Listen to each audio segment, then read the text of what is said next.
एका बाजूला आंदोलनाची भाषा आहे, आंदोलनकर्ते करतायत. केंद्र सरकारच्या वतीने सांगण्यात येते की चर्चा करायला या. विरोधक म्हणतायत की चर्चा नको, राजीनामा हवा आहे. राज्यात आंदोलन वेगवेगळ्या ठिकाणी होताना दिसतंय. मैं सबसे पहले श्रीमान राहुल गांधी इनको अपील करना चाहता हूं और चुनौती भी देना चाहता हूं कि अगर उनमें हिम्मत है और वो सचमुच विद्यार्थियों का हित चाहते हैं तो संसद में चर्चा करें। अगर लोकतंत्र मानते हैं, संविधान में विश्वास है, लोकतंत्र में संविधान में चर्चा की सबसे महत्वपूर्ण जगह और निर्णय की सबसे महत्वपूर्ण जगह ये संसद है। आप क्यों भागते हो चर्चा से? क्योंकि आपको डर है कि आपकी पोल खुल जाएगी।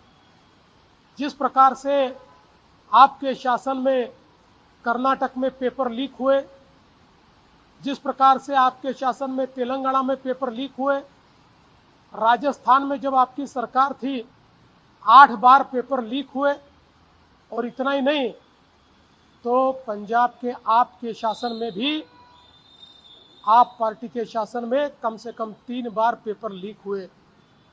केवल हमारे जो विद्यार्थी है इनके कंधों पर बंदूक रखकर राजनीति करना बंद कीजिए। अगर आपके पास सवाल है तो जवाब मांगिए, अगर सुझाव है तो सुझाव दीजिए और उस पर अमल करने के लिए सरकार को मजबूर कीजिए।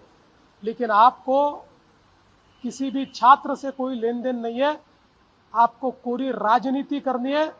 इसलिए मैं वापस कहता हूँ, ये भगोड़ापन छोड़िए और संसद में आकर चर्चा करने की हिम्मत दिखाइए।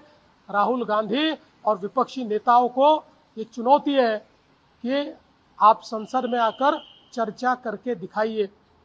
और विशेष रूप से जिस प्रकार से प्रधानमंत्री जी ने इस समूची घटना पर एक कड़ी कार्रवाई शुरू की है, फास्ट ट्रैक कोर्ट तैयार करके जिन्होंने पेपर लीक किया ऐसे लोगों को सजा दी जाएगी। नीट की री एग्जाम भी बिना किसी मसले के पूरी की गई है, जिससे आगे के एग्जाम का रास्ता भी खुला है। मुझे ऐसा लगता है प्रधानमंत्री जी पर विश्वास रखना चाहिए। जिस कांग्रेस की सरकार में, यूपीए की सरकार में शिक्षा का बजट मात्र 8,000 करोड़ रुपया होता था, आज 1,39,000 करोड़ रुपए पर यह शिक्षा का बजट पहुंचा है। देश में जो हमारे आइकॉनिक इंस्टीट्यूशंस है, आईआईटी हो, एम्स हो, अलग अलग प्रकार की इंस्टीट्यूशंस में अवसर खुले हैं, उसका विस्तार हुआ है। विद्यार्थियों के हित की बात ये मोदी जी की सरकार ने की है। इसलिए मैं वापस कहना चाहता हूं, हिम्मत हो तो संसद में आओ, चर्चा करो। सर, छात्रों आज राहुल गांधी सहित सर्व विरोधी पक्षाला माझं आव्हान आहे, पळपुटेपणा सोडा आणि संसदेमध्ये चर्चेला समोर जा। विद्यार्थ्यांचे खरे कैवारी असाल तर हिम्मत दाखवा। लोकशाहीमध्ये निर्णय रस्त्यावर होत नाही, तो संसदेत होतो। जर देशाच्या संविधानावर विश्वास असेल तर संसदेत चर्चा करा। उत्तर पाहिजे असतील संसदेत मागा। तुमच्याकडे जर काही कल्पना असतील, संकल्पना असतील तर त्या प्रत्यक्षात आणण्याकरता सरकारला मजबूर करा। पण आंदोलनाच्या भरोशावर आपली राजकीय पोळी भाजणं बंद करा। या ठिकाणी खरोखर विद्यार्थ्यांच्या हिताचे निर्णय घ्यायचे असतील तर चर्चेच्या माध्यमातूनच ते होतील। मोदीजींनी विद्यार्थी हिताला सर्वोपरी ठेवण्याचा निर्णय घेतलेला आहे आणि विशेषतः पेपर लीकच्या संदर्भात फास्ट ट्रॅक कोर्ट तयार करून या सगळ्या अपराध्यांना शिक्षा देण्याचा निर्णय मोदीजींनी केलेला आहे। मला असं वाटतं की या संपूर्ण प्रकरणामध्ये एक अत्यंत कडक भूमिका मोदीजींनी घेतली। नीटची पुनर्परीक्षा झाल्यानंतर कुठलीही अडचण न येता ही परीक्षा पूर्ण झालेली आहे. विद्यार्थी खुश आहेत, ते त्या ठिकाणी पास झाल्यानंतर सेलिब्रेशन्स करतायत. अशाच पुढच्या सगळ्या परीक्षा झाल्या पाहिजे, या दृष्टीनं ही चर्चा अत्यंत आवश्यक आहे. खरं म्हणजे आपल्याला कल्पना आहे, UPAच्या सरकारच्या काळामध्ये 8,000 कोटी रुपयाचं केवळ देशाचं बजेट होतं, ते आता 1,39,000 कोटीचं मोदीजींनी केलं आहे.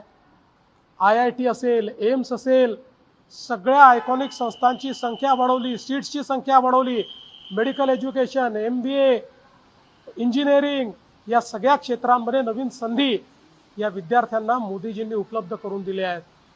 पण विरोधी पक्षाची चर्चा करण्याची हिंमत नाही, कारण त्यांना याचं उत्तर द्यावं लागेल. कशा पद्धतीनं कर्नाटकमध्ये पेपर लीक झाला, त्यांना उत्तर द्यावं लागेल. कशा पद्धतीनं तेलंगणामध्ये पेपर लीक झाले, आप पार्टीला उत्तर द्यावं लागेल. पंजाबमध्ये कशा प्रकारे लीक झाले, काँग्रेसला उत्तर द्यावं लागेल. राजस्थानमध्ये त्यांची सरकार असताना 8 वेळा पेपर लीक झाले. त्यांच्या प्रत्येक सरकारमध्ये झालेला घोटाळा बाहेर येईल. आणि म्हणून त्यांना या ठिकाणी चर्चा करायची नाही आहे. अराजकता हीच केवळ मानसिकता आहे. अराजकतावादी मानसिकतेतनं चाललेलं आहे. येत्या रविवारी मुंबईमध्ये 2 ठाकरे बंधू आंदोलन करतायत. ते म्हणतात की आम्ही विद्यार्थ्यांसाठी आता रस्त्यावर उतरलो. मी फक्त आठवण करून देतो, या राज्यातला सगळ्यात मोठा TET घोटाळा उद्धव ठाकरे मुख्यमंत्री असताना झाला आणि IAS अधिकाऱ्यापासून सगळे त्याच्यामध्ये सामील होते. इतका मोठा घोटाळा राज्याच्या इतिहासात झाला नाही.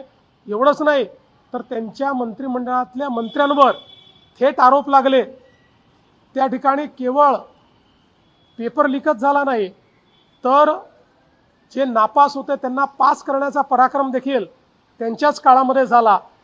आम्ही तर TETच्या परीक्षेमध्ये घोटाळा होतो लक्षात आल्याबरोबर परीक्षा व्हायच्या आधी घोटाळेबाजांना पकडलं आणि त्या ठिकाणी त्यांच्यावर कारवाई देखील केली.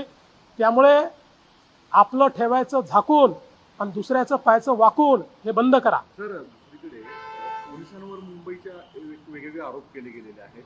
काँग्रेस असेल, ठाकरे असतील, यांचं असं म्हणणं आहे की पोलीस ड्रग्सच्या धमक्या देत आहेत, पोरांना मारहाण करतायत.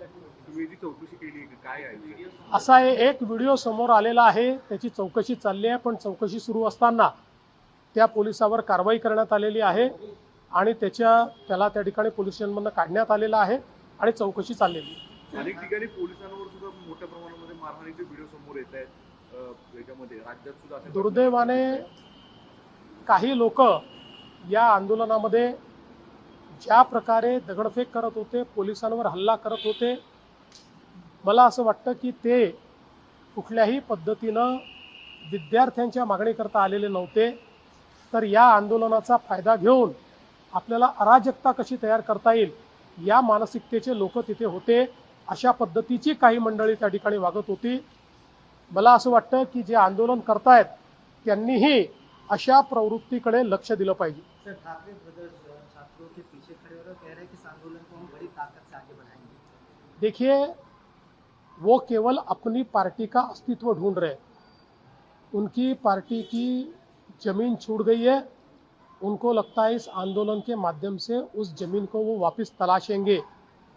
मैं याद दिलाना चाहता हूँ, महाराष्ट्र का सबसे बड़ा TET का घोटाला उद्धव ठाकरे जी जब मुख्यमंत्री थे तब हुआ.